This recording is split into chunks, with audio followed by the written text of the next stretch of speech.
welcome back to my channel. In today's video, we're going to continue season 2 of mock call practice, aka call listening, because I know I haven't continued the 2 videos that I had in that series. So the next 2 videos after this video, which means next Friday and next Friday, are also going to be mock call listening videos, so that we can complete that season 2 before you move on to another content type. Now make sure you watch until the end of the video because I'm gonna have discussion points, and I think it's best to watch the discussion first so that you'll know exactly what questions to ask. Because in my previous videos there were questions and comments about something that I've already discussed in the videos. Now if you're ready, let's begin. Welcome to ABC Express. My name is Ella. May I have your credit card number? It's 4288-5612-1289-0045. Thank you so much. Can I have your full name, please? Alexandra Graham. Hi, Ms. Graham. How can I provide you with excellent service today? I went to Tiffany's earlier today and the lady told me that my card is not working. It says invalid. I'm not sure what's happening. I'm sure I have enough money in there. I am so sorry to hear about this inconvenience with your card. Let me check your account to see what happened. For account security, may I have your date of birth and mother's maiden name? March 16, 1979. Mother's maiden name is Angelina Lane. Thank you. I'll be silent for a minute while I go over your account, but if you have questions, feel free to interrupt. Thank you. Ms. Graham, thank you for waiting. May I know how much you're trying to charge on your card? It's $1,699. I see. Upon checking, currently your card's available credit is $1,349.45. And this is the reason that the card did not work. It was actually declined because it's already over the credit limit. What do you mean it's over the limit? I checked just last night and I still have around $2,000.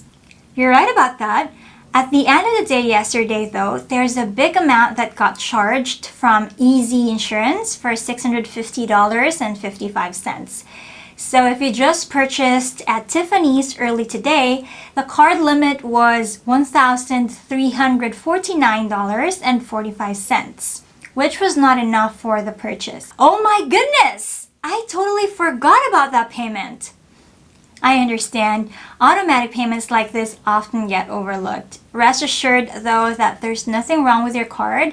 A payment just needs to be made so that your purchase amount will be covered.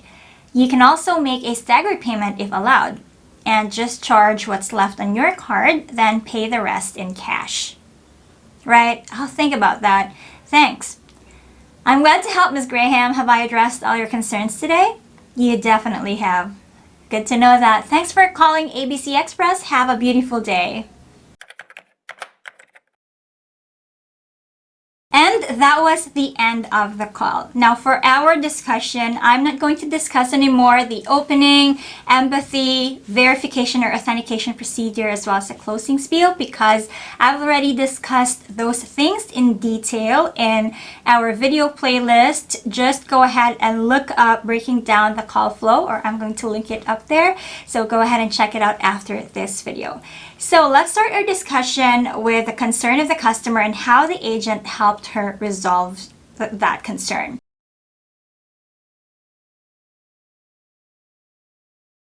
Obviously, the first thing that you'd want to know is why the card was not working or why was it invalid, right? Now, keep in mind that customers will just tell you what the sales lady or the cashier tells them. And they will not really say anything about the card anymore because they don't have any idea. They don't have the system to check what's going on. So if the sales lady or the salesperson would just tell them that it's not working, or ma'am, can you give me another card so we can try it? That's it. They won't really have any other information or idea about it. So it is your job or responsibility to dig deeper and find out what's really causing the card to not work. There are so many reasons that the card will not work, and you will probably have a list of those reasons in your knowledge base or your job aid. And you can definitely see that as well on your system if your system is good enough. It will be easier for you to see the reason as soon as it shows on your system. But in most cases, of course, you still have to probe and ask more questions so that you'll get to the bottom of it all. Because sometimes, even though your system shows that, say, the card is deactivated, it will not show detailed information about why it is deactivated. It will only show possible situations or scenarios that caused the deactivation or that caused the decline of the card. Now, a quick explanation about what happened to the card.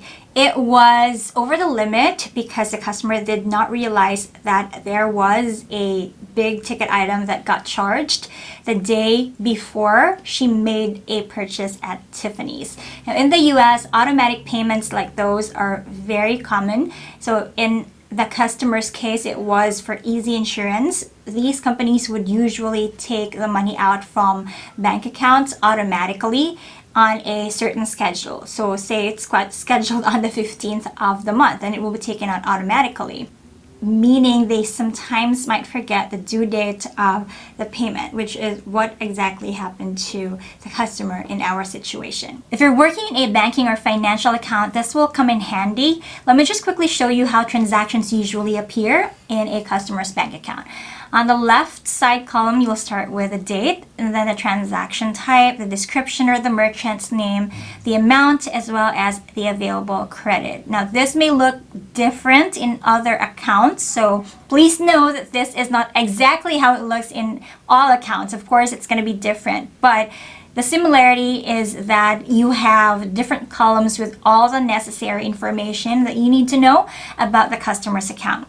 Usually when you read transactions, it has to be line by line so as not to confuse your customer. You'll have to start from the very last transaction that the customer remembers. That means the customer has $2,000 left to use in the credit card account. Then you can say, last March 19, you have an automatic payment from Easy Insurance for $650.55 that left your available credit to $1,349.45.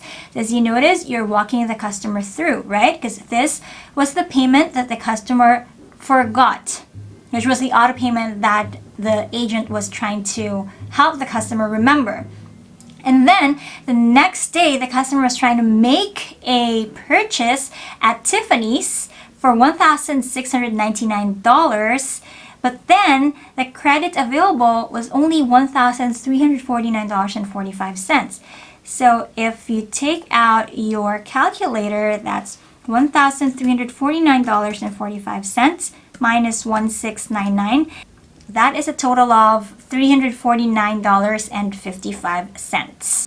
So the customer is short of $349.55 in order to make the transaction for $1,699. Now, take note that in most cases, when the transaction did not go through, such as what happened to Tiffany's, for the amount of $1,699, it will normally not show you this line item on the customer's account. So you'll have to imagine that. Now, since the customer only has $1,349.45 left to use, then if the amount is $1,699, it's already obviously more than the available credit, which means the card will be declined because there's no enough money to cover that certain amount. The customer will be short of $349.55. In most cases as well, if the customer has a good credit standing and is a valid customer, the bank will allow the $1,699 to go through or to be charged to the customer's credit card, but the next payment of the customer will then automatically has to cover the $349.55. Otherwise, the customer will not be able to make any more transactions when this balance is not settled. Now let's talk about the agent's solution as well as other possible solutions that the agent could have offered. In most cases, though, as long as the first solution is already good enough, then you don't really have to offer other solutions that may not help. So just to give you an idea, the customer is short of $349.55. And so first, the customer can make a payment to the card, so there will be enough to cover the purchase amount. Number two, if the customer cannot make a payment right away or does not want to make a payment right away to the card, maybe because the customer really needs the item or simply just doesn't want to pay right away, and the second option could be a staggered payment, which means, for example, you will just pay half of the purchase amount using the credit card, and then the rest of the amount will be paid through cash. If you've tried purchasing an item at a store using your credit card, most of the cashiers or sales lady will ask you if you're going to charge the entire amount on the credit card, because it's true, other people might charge just half and then the rest will be cash or maybe gift cards or something like that. And the third one is to temporarily increase the credit limit of the customer so that she'll be able to afford the entire amount and charge it to the credit card account all at once. Now, this is a high risk maintenance request because essentially you are adding money to the credit card account, which is already more than the limit of the customer. So most likely you'll have to connect the call to a supervisor who's skilled to do this request. Or maybe if you're allowed to do this, you will have to ask other verification or high-risk authentication questions to your customer to be able to complete the request. For increasing the credit limit, it is not a guarantee, so do not overpromise anything, because when it comes to bank accounts and limits, there's always an approval process, and the bank will always look at the standing or the status of the account for it to be approved for a credit limit increase. All right?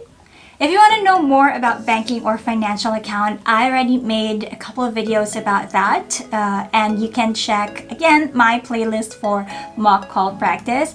I'm either going to link it up there or the description below, so you can check it out after this video. Now, I'll see you on my next mock call video next Friday. Make sure to subscribe if you haven't yet and tap the bell for notifications so you'll be updated if I have a new video. Don't forget to comment below if you have any questions or recommendations for videos, future videos, and I'll try to make them. Take care.